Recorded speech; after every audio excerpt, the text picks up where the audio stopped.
January 2026. The Persian Gulf is calm, too calm. Press briefings echo from Washington. Smiling officials, clean maps, confident language. They say the board is set. They say the United States already holds the advantage. But what if the board is missing a piece? What if the perfect deterrent collapses the moment the first missile leaves its silo? Tonight, we're not reading the headlines. We're reading the math. And when you run the numbers, something doesn't add up. The Pentagon points first to the sea. There, slicing through the northern Arabian Sea, is the carrier strike group built around the USS Abraham Lincoln. On its deck, the F-35C Lightning II, stealth, 5th generation. Invisible hunter, they call it air dominance. Then they point to the desert, Operation Agile Spartan. F-15E Strike Eagles from the 494th Fighter Squadron deployed forward.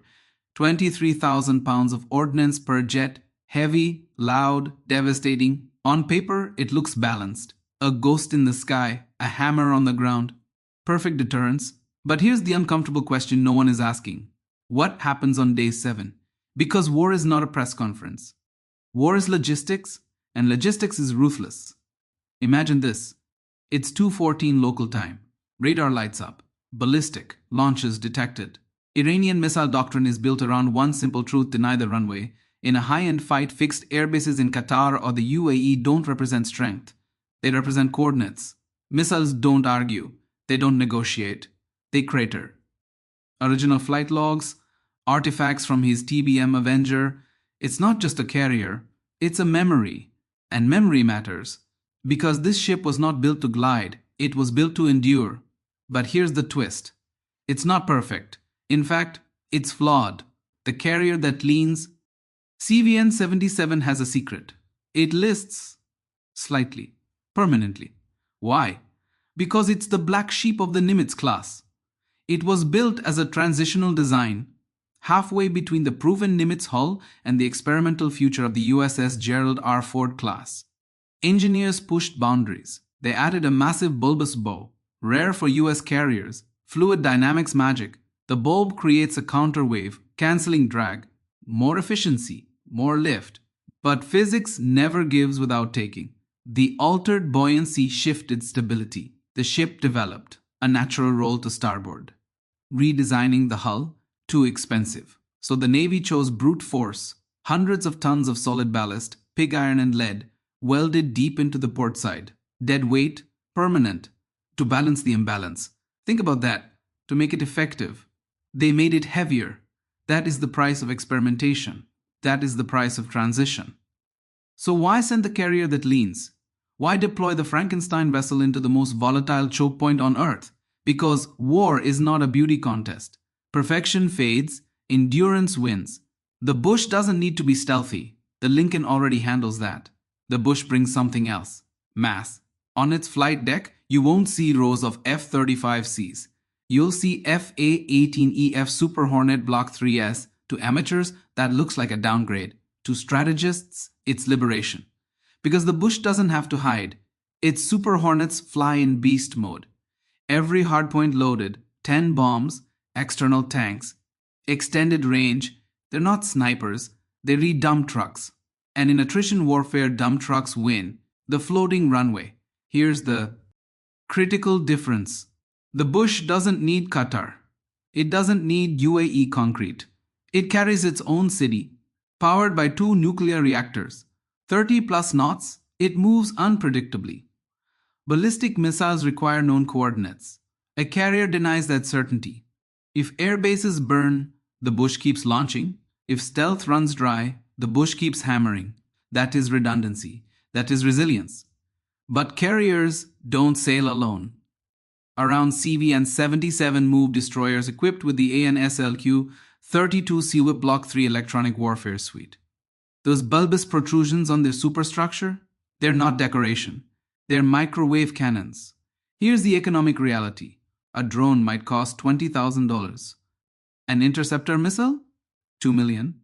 Shoot missiles at swarms. And you lose financially before you lose militarily. SEWIP flips the math. It uses electricity, directed energy bursts that fry guidance circuits, infinite magazine, as long as fuel flows. The enemy sends 200 drones. You answer with electrons, no reload required. That's defense, now offense.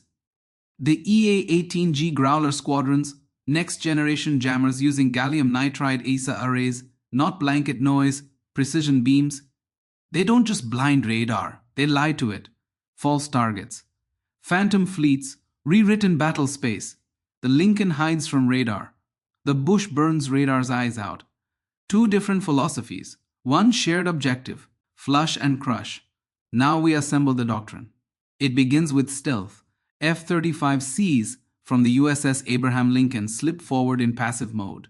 They don't transmit, they listen, they map emissions, they find mobile launchers hiding in mountain valleys, they identify radar nodes. They are the flush. They expose the prey, then data moves, milliseconds, through tactical data links upgraded across the fleet. Coordinates jump carrier to carrier, from stealth sensor to strike package. On the Bush's deck, Super Hornets spool up, heavy, loud, unapologetic. They don't enter the densest airspace. They fire from standoff, range. AGM-88 anti-radiation missiles. Long-range cruise missiles. Volley after volley. The F-35 points. The Super Hornet punches. Flush and crush. Distributed lethality. A triangle of destruction. Lincoln, the I, Air Force, the Landhammer, Bush, the Sea Anvil. Remove one and the structure wobbles. Add CVN-77 and the cage locks shut. But let's be honest. The Bush isn't the future. Its reactors, Westinghouse, A4, WS, are legacy systems. They generate enormous propulsion power, but not the electrical surplus needed for next-gen lasers like the Ford class. It cannot mount megawatt-class directed energy weapons at scale. It still relies on missiles. It still needs escorts. It is the apex of the old world, not the dawn of the new. But maybe that's enough, because in 2026 the war isn't theoretical, it's practical. It's supply chains, fuel flows, magazine depth, endurance. And endurance favors mass. Scars overshine. In a world obsessed with clean lines and digital perfection, CVN-77 carries scars. It fights its own geometry. It drags ballast iron through the sea just to stay level. But maybe that's the point, because war isn't clean. It's chaotic. And sometimes the ship that survives is the one already accustomed to imbalance, already accustomed to compensation, already built heavier than necessary. Look at the horizon. Imagine the Lincoln's lightning strike. Invisible, sharp, precise. Now imagine the Bush behind it. Rolling, relentless, launching wave after wave. Sustained pressure, industrial rhythm. The future and the past sailing side by side. One hides, one hammers, one whispers, one roars. And in the Persian Gulf of 2026, that combination changes the calculus. Because when stealth fades, when runways crumble, when attrition sets in, you don't just need innovation. You need weight. You need volume. You need thunder. And the thunder has arrived.